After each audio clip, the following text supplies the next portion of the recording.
Okay, welcome. I think we should be live. Let me check everything real quick to make sure that it's actually working.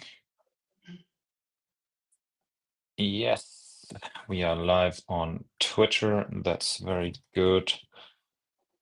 And let me check on YouTube as well. Yes, we're also live on YouTube. Okay. Well, then we have a little bit of some time that we still take ourselves to, get everybody to join in. Um, I say hello to you guys, obviously already. We were briefly talking beforehand and aligning on everything for today. We had originally planned to have another a fourth person, I'm sorry, a fourth person with us today, Lucy. But Lucy unfortunately caught a cold, and it seems like she has already a further stage of her cold compared to Tommy and me, who are also both a little bit on the verge. Because Lucy can't talk anymore. She lost her voice, so unfortunately, you guys have to, yeah, accept that it's only the three of us today, and not in our usual four people round that we actually had over the last couple of months. I think it's usually hmm been the four of us, right, with Lucy. hmm Today, three of us, but I think we should be fine. Guys, feel free also to already write in the chat. I think you should be able to.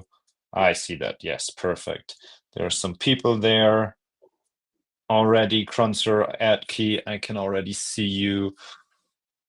And I can also see that the number of listeners is growing. Oh, viewers, actually. It's not listeners, right? It's not a spaces. We're actually here with the camera. Um, is growing, which is very nice. Let me just share something in the Discord real quick.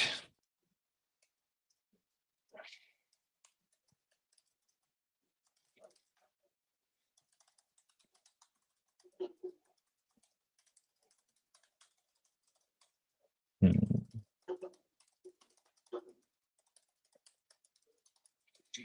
All right. Then I would say we can get slowly started. As usual, let me just explain a little bit on what we do, how we actually do it, and what the idea is. So now, welcome again to the ninth onocoy monthly recap and AMA session.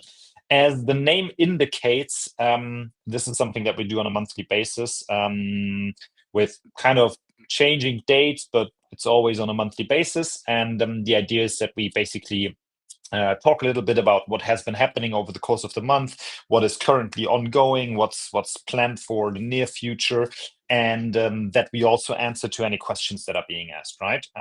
So the idea of the session, or the structure of the session, is in a way where we will be first talking about some of the topics of the things that I just mentioned, stuff that happened over the last couple of weeks, or stuff that's going to happen or is happening right now. And you guys can ask questions at any point in time. So feel free to ask questions directly in the chat, wherever you are watching us, be it on Twitter, LinkedIn, YouTube, or also feel free to ask in the Discord. I have it open and I can see it.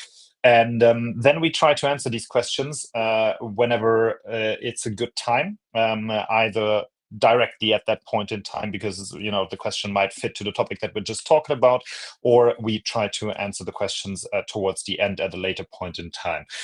Usually we can answer every question, and I'm quite positive that it will be the same this time. And the question that I already see, the first question, no live stream from Oktoberfest. No live stream from Oktoberfest. But actually, I'm not entirely sure, but I think they have a podcast booth in one of the Oktoberfest tents, actually. And there's every day there's live recordings or live podcasts from Oktoberfest. But I guess that's probably quite expensive, and I'm not sure if that would be the best setting, but would certainly be interesting. So yeah, no live stream from Oktoberfest. Right. I would briefly say we cover just very briefly on the topics that we will be talking about today. And then we can get started right away, I would say. So we will be talking about some real life events that already took place and another real life event that will take place, I think next week, if I'm not wrong. Then we have some of the development features. We had already briefly talked about them in the last session, but obviously things have developed quite a bit in the meantime. Then we will be talking a little bit about the client situation and on a minor survey, and in the end, briefly about the onocoy monthly newsletter. And over the last 9 sessions, I've always asked you guys to introduce yourself. And to be honest, I feel like it's not necessary anymore. We're beyond that point, right? You guys are, known figures within onocoy. For everybody who is new and has never seen Daniel or Tommy or me, feel free to, just check out the website and you should see the profile there. So yeah, I mean, feel free to introduce yourselves, obviously, right, if you want, but I'd say we can kind of jump over that today. And if you guys are fine with it, Daniel, I would say I give the stage directly to you, and you can start with a recap of an event that we just recently had. Sure. Tommy, please mute yourself.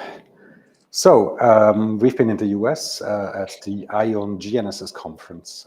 This is probably the event where the GPS industry gathers with mostly a scientific, technical focus, but also there is plenty of receiver manufacturers, correction service providers around, and it's all about the latest, greatest in GPS. So the highlights this year were things like LEO satellites, so besides the GPS constellation, that the overlays that have low Earth orbit satellites that augmented jamming, spoofing were big topics. And also correction services were quite omnipresent from various projects and various companies. I have a bunch of impressions that I tried to share. Let's see how this works. So you should be seeing a photo of our booth. I just shared it, yeah. So we had a very small booth, similar to last year in the exhibition hall. There's like 50 or so companies. Lucy and me, we were present at the booth. We were present at the conference and had quite a number of people that came up to us, both from the industry, so larger companies, but also individuals who would like to participate in the onocoy project. One of the things that I wanted to show is here an impression of some people from the industry. So the guy in the center, this is Lita Su. Lucy did a larger video with him a few months ago in Hong Kong, and he's a big supporter. On the right-hand side, this is Paul McBurney from a US GPS receiver manufacturer. So it's all about networking, about meeting people, about explaining what we're doing at onocoy. And exploring what we could be doing together. And getting together with the Web 2 industry, right? Indeed, this is all Web 2. We are not necessarily talking about the deeper aspects of blockchain. I mean, we are talking that how the whole system works, the ecosystem. But here the focus is on the technology, on the actual service that we deliver into the real world. Yeah. One example here was a presentation by u-blox, this receiver manufacturer here from Switzerland. And the person presenting onocoy here is Rodrigo. He's the chief architect behind the u-blox correction services. And he had a pretty important presentation where he showed how they can be using onocoy as part of their network of expanding the density, expanding geographically, and also to bring costs down. And he had, I think you should be seeing that. Yes, he had this slide. I just picked one of the slides that he had where he compared traditional networks with what the onocoy network can provide. So on the right-hand side, this is a plot of the stations they have in the Germany region around Hanover. Mm-hmm. And when he takes in additional stations, then he can just densify the network. So dark blue means they have more stations available. You see it also here with the dots.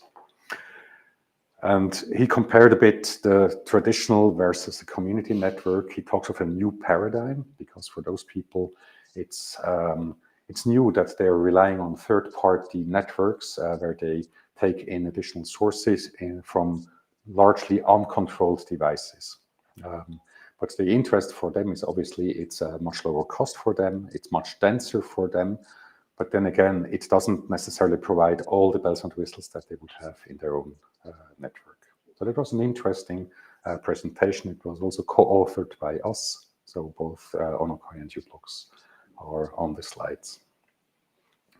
And then finally, there was also a beer that somebody found, a Virginia brew, which is called Ono. I found it fantastic that there is also a beer and even a New England style hazy IPA that somebody brought along to our booth. So we seemingly also have a beer now.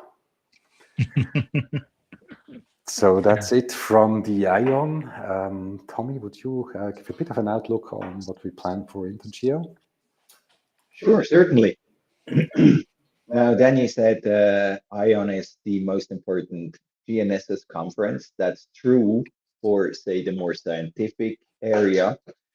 Intergeo is equally important, but it has a slightly different angle. It's more towards the user segment. A lot is overlapping, but Intergeo is more a conference. You will meet much more people. It's also a networking place, but there's also open to public. We will be there with a decently nicely sized booth. We are also there presenting our partners network. So our hardware partner, deployment partners, they are also visible there. And we obviously have already lined up numerous meetings. So it's again an important meeting. We have a slightly larger crowd. It's important not only for the demand side, but it's also important for the supply side and for the ecosystem. So we'll be there. Should you happen to be in Frankfurt from Tuesday to Thursday, drop us a note, come by, meet and greet us. Would be very nice. So next week, Tuesday to Thursday in Frankfurt, Germany, right? That's absolutely correct. Yes. All right. So very if close you are to the there, airport. Very close to the airport. Convenient. yeah, nice. Very good. Then actually it wasn't on the agenda, but there was another event last week, right, in Zurich? Yes, that was, or was it 2 weeks ago now? Or was it 2 weeks ago? Breaking Deep In, right? Breaking Deep In. It's a local event, mostly organized by the Swiss Deep In community. It was nice to bring people together. It was really super interesting to see that Switzerland develops into a deep in hub. We also identified a few hurdles in developing this broader, but it was also a good networking event, and hopefully it has some lasting impact also on the regulation side. Yeah, very nice. We were on the panels. Daniel had a keynote. Yeah, we were obviously quite present there. And Good. Daniel will also be at the European, what is it, blockchain convention Conference, in or 2 weeks, about 2 weeks, 16th, 17th, I believe, of October in Barcelona. Yeah, so support him. He's a contender in the startup battle. So we need all the support you can give us. Very nice. So you guys see a lot going on with real life events. It always feels to me like September and October are the most busy months when it comes to real life events. Everything is going on right now. Also, like you have Token 2049 in Singapore. I think last week was Korea Blockchain Week. There's the European Blockchain Convention. So I know more about the Web3 side of things, but also on the GNSS side of things, apparently there's a lot of events going on. And I can see already somebody texting, yes, we will meet you at the FMI Feynman booth. That would be nice. Very good. So Tommy, note that down. Then I would continue with the development part. And as said, we have two main topics on the agenda for today. One is the strongly requested streak appreciation feature, which is something that a lot of our existing miners have requested, and we made some really good progress there. I'm not sure, Daniel, will you present that or Tommy? Yes, I'll Then talk we'll you present through it. that. Perfect. Wait, let me check. I think I need to accept. There we go. All right, yes. So we talked about this already a month ago of the things to come. Now we are 1 day away from releasing it on our platform. And I wanted to give you a quick overview on what this is all about. So this addresses the concern that many of you have raised, where if you put up a station and then later on somebody else comes in your area, your rewards are being reduced as a result of overpopulation. Now, streak appreciation counts the number of days that your station is up and running. And with every day that the station is up on higher than certain criteria, I'll talk about it in a sec, we increase a bonus. So it boosts the daily rewards. So they're currently, what is the maximum, 33 onos that you can get. For every additional day that you're online, an additional adder is multiplied into those 33. So what needs to happen on a daily basis is that your availability scale, so the measure of how many seconds out of a full day are you online, needs to be above 98%. And the quality scale needs to be above 80%. The quality scale is the measure of which signals you have, which constellations you support, sky visibility, the code and carrier phase. You see under this link here, once the documentation is live, it's not yet live, but it's a preview. Under this link, you see how the quality scale is being calculated. So if those two criteria are met on a daily basis, then an additional 0.4% to the streak appreciation multiplier is added. Now, this doesn't grow infinite. So this multiplier grows up to 50%, which means after 125 days, you hit the cap of this streak appreciation. So you can sort of boost up your rewards by an additional 50%. So an additional 16 or so onos per day that you get. Now, in case you break the streak, so if the quality scale drops, which is less likely, but the availability scale drops, for example, you have a longer outage in a day due to internet connectivity, then the streak is being reset. Now, what this means is you fall back with the number of days that you had the streak to 50%. So as an example, you see here 2 examples in the documentation. If you had 51 days of continuously reaching those goals on a daily basis, and if one day something bad happens, your internet connectivity is down, then we halve the streaks. So it's not reset to 0, but it's going back to half. Now, if you reached the cap already, so if you have more than 125 days, we still continue counting the streaks. So in case this happens and you break the streak after, in this example, 250 days, we will halve the number of streak days. But since you are already at the cap, actually you exceeded the number of days already, you will not have a penalty. So this means if you do have an outage after 250 days, it doesn't hurt you, or if it's beyond 250 days, it doesn't hurt you. If you have 2 continuous days where you break the streak, then yes, you always fall back to half of where you are. So it will be available in the UI. Here's a screenshot. I actually can go to our staging environment and show you live how this looks for a station that I operate. So here you see a station that is currently connected to our testing environment. And you see the normal rewards that I'm getting, so close to the maximum. And it's hardly visible, but there is a small green adder on top. And you see when you hover over it, you see how much it is. So every day, this increases by 0.4. Down here, you see that at the moment, I'm reaching all the criteria that are required to participate in the streak appreciation. And Down here, this is the current streak. So in the last 6 days, my station has been online all the time, reaching those values, which means I have 0.4 times 6, so the 2.4% additional bonus. There's a small link here which shows the history.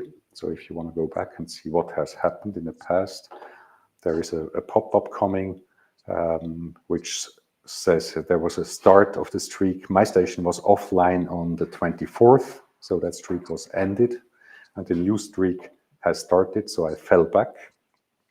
And now the streak started to count again, and today, on the 30th, my streak count is up at 6.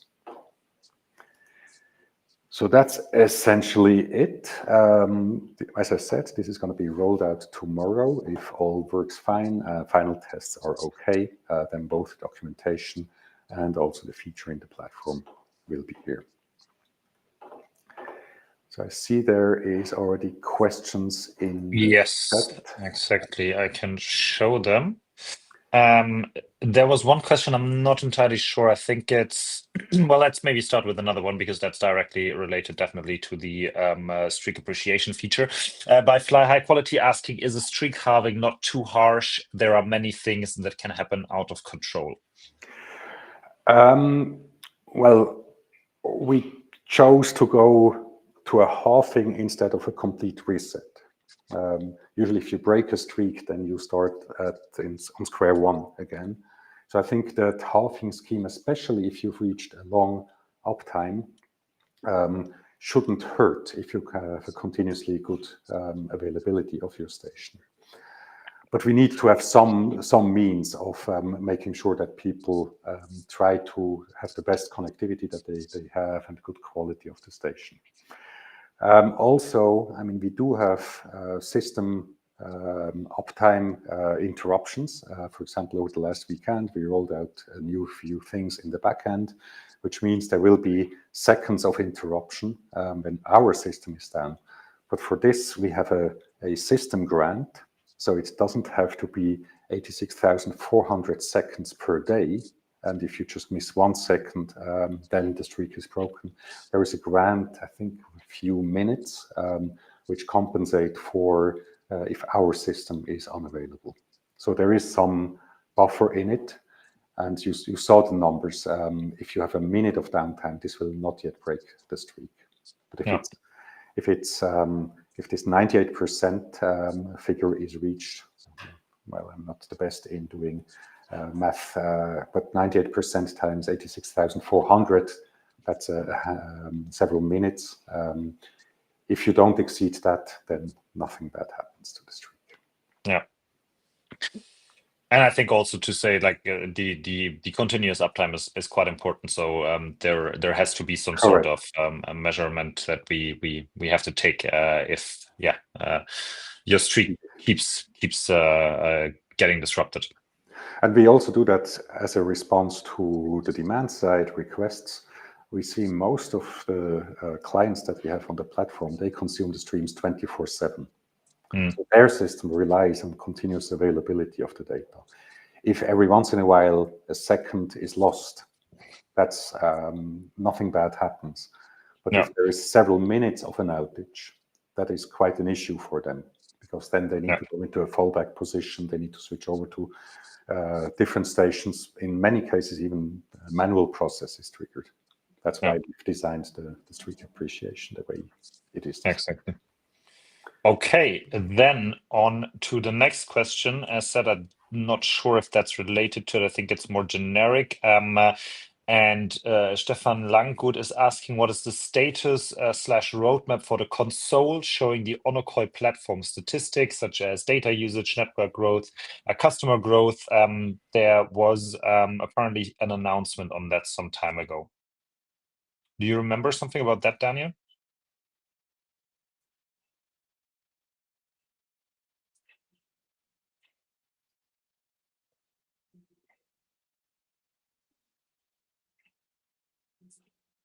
Daniel? Am I the only one who got frozen?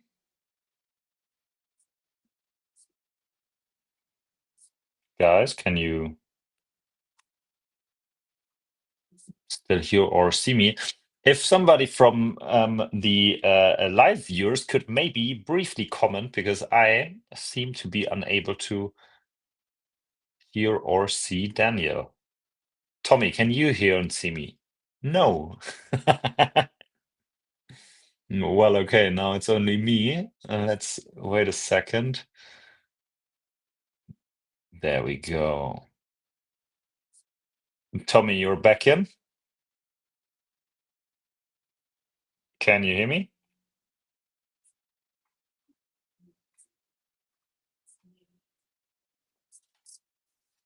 Guys, give us a second. It seems like there are some technical issues.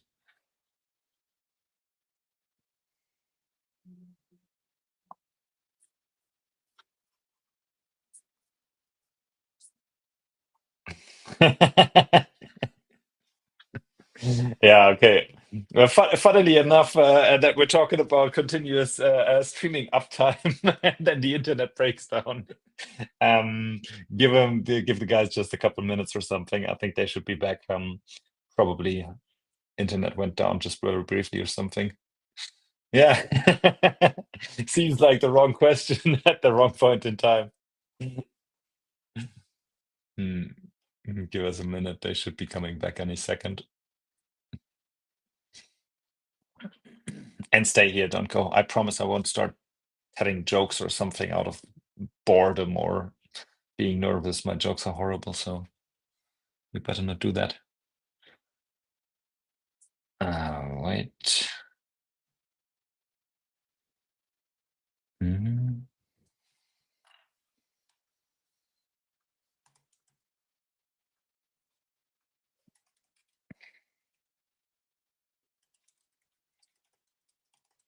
I'm just texting with them and trying to get them back on.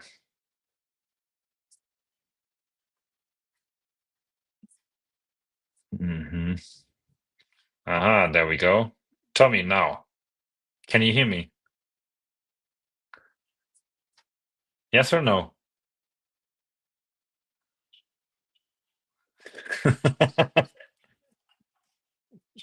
I have their streaks. Good idea. I will have their streaks. Yeah, the internet is down apparently right now.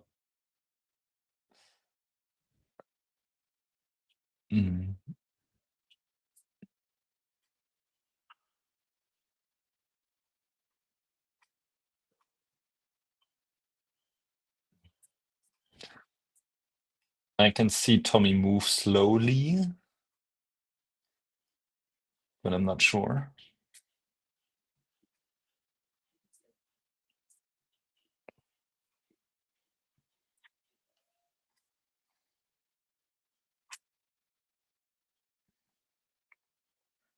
Tommy, I can see that you're moving your mouth, but I can't hear anything.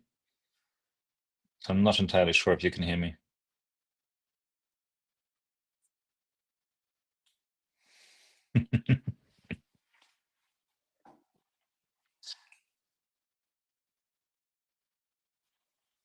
Aha, 1 second. Daniel.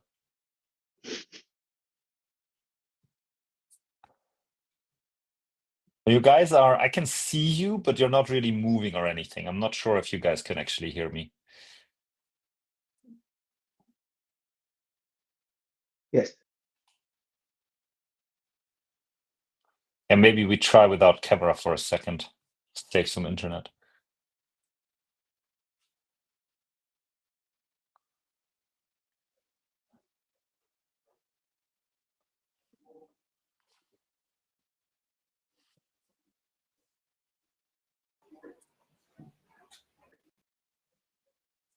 Okay.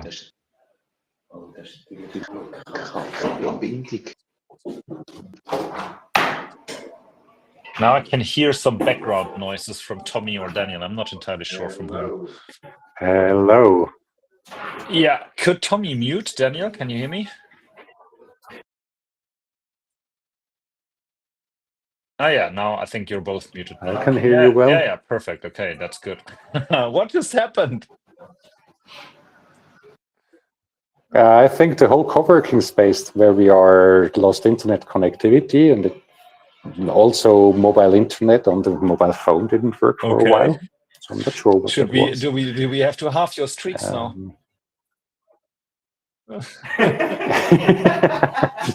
Maybe it was below 3 minutes or so. Ah, okay, interesting. All right, so I'm on the mobile phone, hoping that at some point in time the connectivity comes back on the Ah, yeah, no, it PC. is back on the PC. I can see that you should be able to join back from the laptop.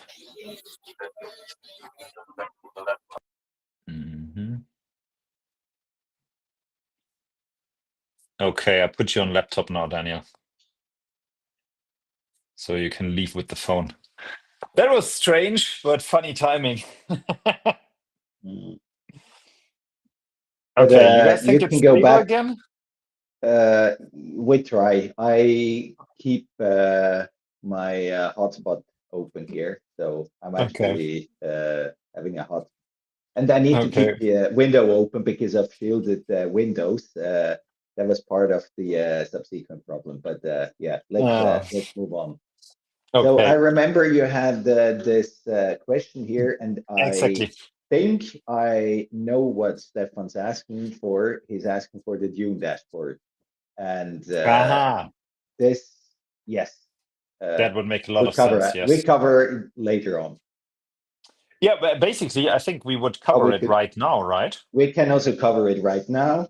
So the short story is it's almost ready to release. I can try to give you a glimpse of how it looks. Let me see if that works. Let me see once you see something. Wait a second. Yep. All right. So basically subdivided into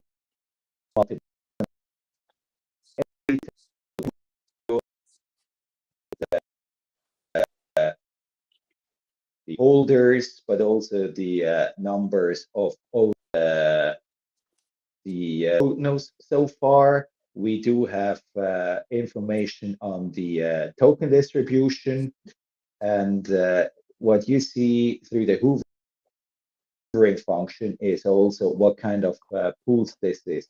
So obviously individuals are not named, but all the locked pools like the reward pool, that's a smart contract. These are tokens locked away for rewarding miners, and they are released in a 4 years halving schedule. And that obviously means that this 26.4% take a long time until they get close to zero. So 10 plus years, etc. So this is all according to our token lock schedule. Also, just as a side comment, this is usually the wallet that is identified as the largest token holder on the listing Yeah. pages. Well, while it's true, it's a locked wallet, but it's hard to bring this across to the listing pages. But here is all the information. The second largest is the ecosystem pool. There's again, this is the pool, this is the halving contract, etc. So we have all the information here on the largest token holders, token price. What we also show is the development of the miners, historic a little bit, the number of validated and the number of online miners. Those who have been on our Explorer, they have seen that this has done clear step forward in the recent days. So we added quite a number of miners lately. So that's why we're clearly surpassing now 5,300 or probably 400 in the meantime. What you see is the rewards distributed to the miners. This does not yet include the airdrops for the Southeast Asia campaign. This will come early next month. But yes, so here you see the development. You see information on where the miners are located. You see also information on the Bono swapped and the remaining circulating supply of Bonos, and how the Bono to Ono exchange improved. So since we went through the TGE, this has gone up from 1.4x to 1.7. So you see there are constantly owners released into the pool that improves over time, and some of them are also burned that reduces the supply. Here you have some revenue-related insights, so that's the data credits which we burn on a daily basis, and here you see this also on an aggregate basis. That's what we show. There might be additional information over time, but as you can see, we are adding quite a bit of transparency on what's going on. These are all information that would have been available on-chain, but hard to grasp if you don't know where to search and if you don't know how to bring that into decent information. So yes, so that's gonna go live these days. We're really in final stage of polishing. Yeah, exactly. I was going to ask that, but I think, yeah, Stefan, I guess that's what probably you were asking about. And yeah, as said by Tommy, this should go live very soon as well. And then everybody can fully transparently check on all the data on this dashboard, and it's automatically updated consistently. So yeah, there's full transparency on what's going on in the network, what's happening, price distribution, etc., etc. So all of it will be there. Then I would say we jump to the next topic, which is the third client contract. I assume that's going to be more on your side, Daniel, right? Oops. Tommy, do you want to talk about that? Was not prepared. Could also be the third client contract. Yes. So yes, we mentioned during the last AMA that we signed a additional client, a large client. This has now has obviously materialized. We're in the early ramp up, and you will see this once the Dune dashboard is live, that the data credits burned will gradually grow. It's a ramp up phase. It's a B2B customer. There is quite some potential here, but it will not start with 1,000 schemes on day one. But we are seeing progress here, so stay tuned. You will see the progress as we speak. There is also progress with other customers. Also, the consumption from existing customers, even though it varies from day to day, there is potential for more growth. So the growth does not only come from one single customer, there will be also more customers. Yeah. Okay, nice. We had a question with regards to the other topic, which is that on Orca, the Bono to Ono exchange rate is currently 2.5, where you showed it on the Dune dashboard, it was at 1.7. Do you know something about that? I have not checked yesterday or the other day, but I actually expected a bit of this to happen. Reason was right at TGE, people put the exchange rate. They exactly paid what was paid for a Ono every day, so times 1.5 because of the exchange rate. But now people start to realize that there is much more potential. So it's basically a forward-looking statement. That's not a surprise to me, even though we are all aware that the Bono liquidity pools are negligibly small, so there will be a lot of volatility. But it essentially says that if you're holding on to your Bono, you will get much more than 1.7 you get if you do this immediately. So Yeah. Was in a way to be expected. All right. And I mean, if you're patient with your bono, there is much more upside potential. That even the guaranteed rate is much higher, but you have to hold on to the bono then. Yeah. And just to make sure, I don't know, Stefan, if you maybe saw that afterwards, because you asked when the Dune dashboard will be live, or approximately. And as said by Tommy, within days, it can't take too long anymore. We're basically finished, some more fine tunings, but more or less done. Then I would jump already into the next one, which is the miner survey. Tommy.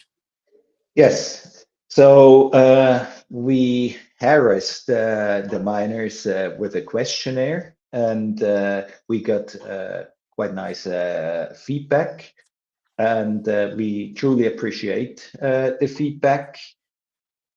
It's obviously there's a lot of information, and often it's actually in the verbal comments where we can get information out.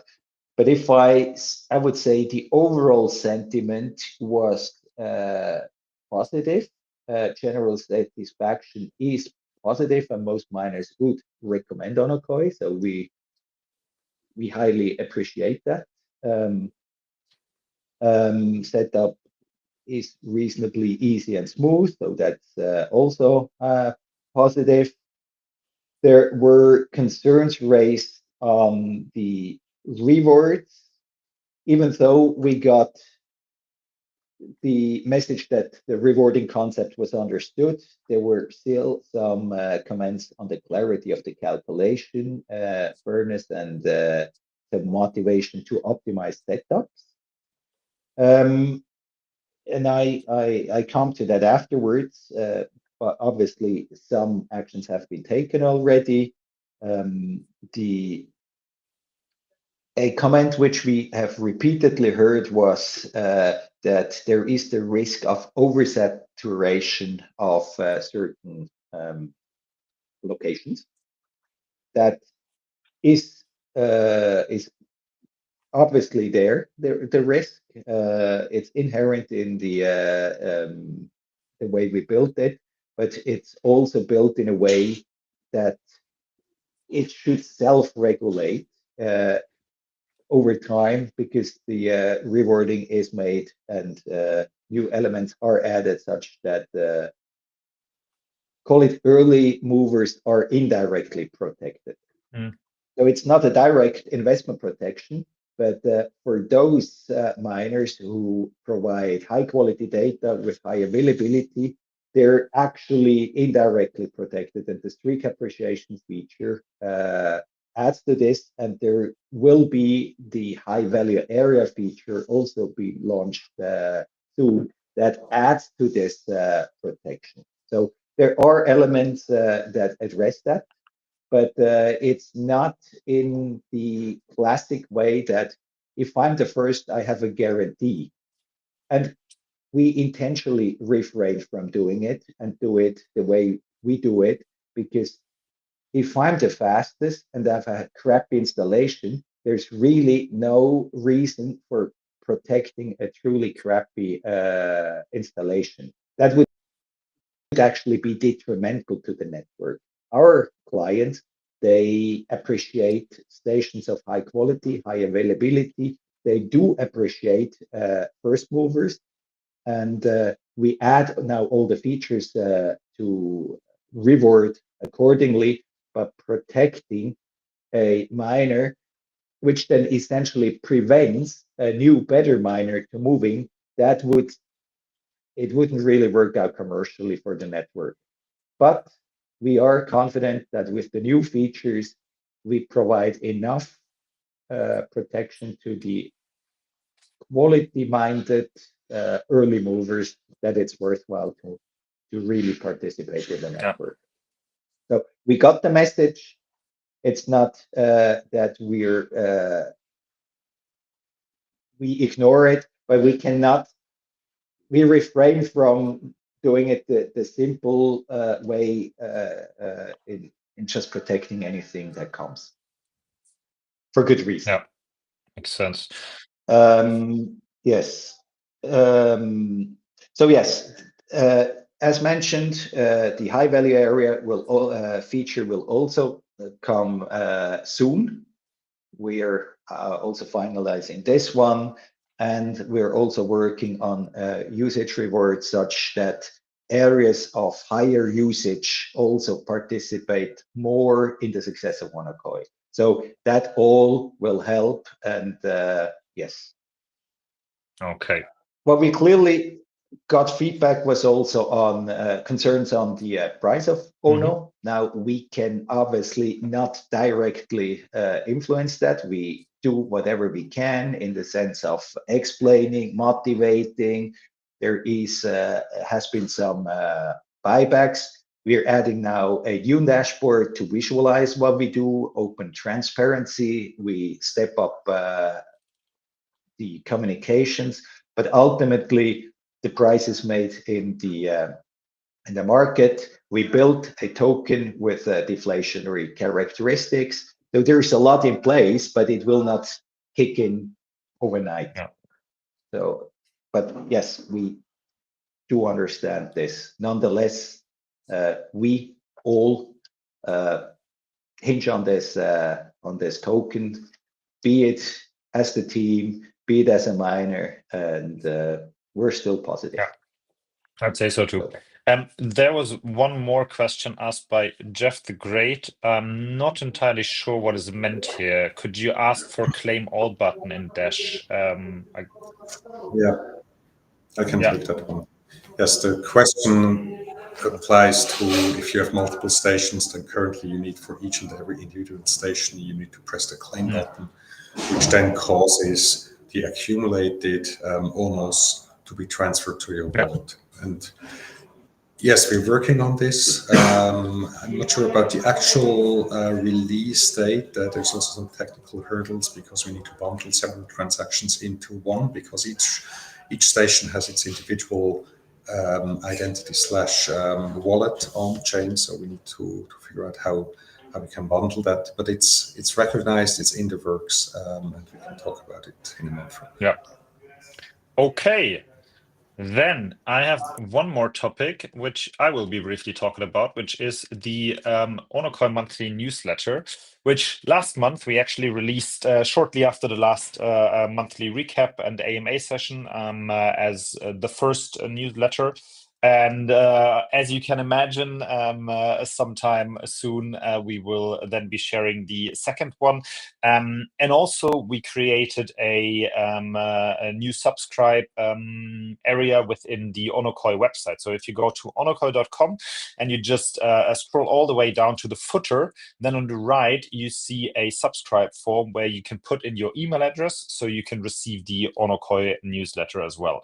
If you are already a miner and you have registered on the console with your email address, that's where we send those newsletters as well anyways, right? But for everybody who might not yet be a miner or wants to receive it to another email or something, or I don't know, put in the email address of your mom or your Uber driver or something, feel free to edit there, and or maybe not your Uber driver, but you know what I mean.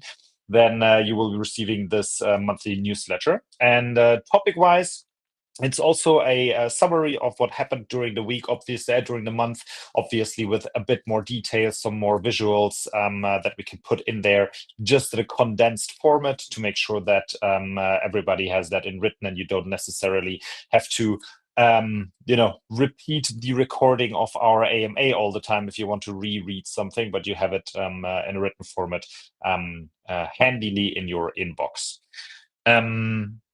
With that, we are out of topics for today.